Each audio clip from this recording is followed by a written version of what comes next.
بسم اللہ الرحمن الرحیم۔ معزز سامعین و ناظرین، خوبصورت پیغام کے ساتھ محمد منیب الرحمن زئی آپ کی خدمت میں حاضر ہوں، اور آج کی گفتگو کا عنوان ہے مرزا قادیانی اپنے آئینے میں۔ وہ مرزا قادیانی جو نبی ہونے کا دعویٰ کرتا ہے اور لیٹرین میں مر جاتا ہے، واصل جہنم ہوتا ہے۔ وہ مرزا قادیانی جو مرتد کافر ہے، وہ مرزا قادیانی جو خبیث النفس ہے۔ آئیے اس کا تعارف سنتے ہیں۔ مرزا قادیانی خود لکھتا ہے، میرا نام غلام احمد اور والد کا نام غلام مرتضیٰ، دادا کا نام عطا محمد اور پردادا کا نام گل محمد، اور جیسا کہ بیان کیا گیا ہماری قوم مغل برلاس ہے۔ یہ اپنا تعارف لکھ رہا ہے۔ مزید لکھتا ہے، میرے باپ دادا فارسی الاصل ہیں۔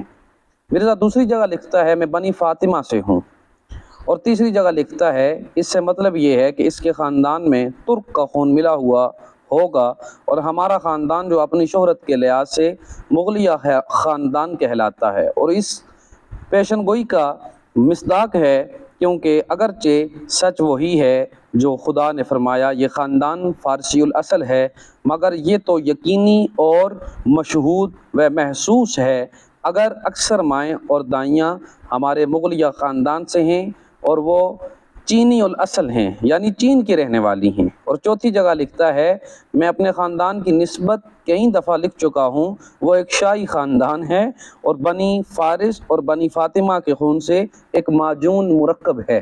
یہ وہ شخص ہے جو اپنے نسب کو بار بار چینج کر رہا ہے۔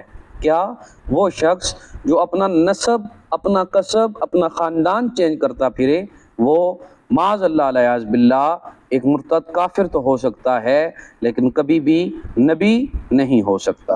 ہمارے آقا و مولا سرکار دو عالم صلی اللہ علیہ وسلم جناب محمد الرسول اللہ، آپ آخری نبی ہیں، اور آپ کے بعد کوئی نبی نہیں آ سکتا۔ ہاں، اگر کوئی دعویٰ کرے مرزے جیسا، وہ مرتد کافر ضرور ہو سکتا ہے، لیکن نبی نہیں ہو سکتا۔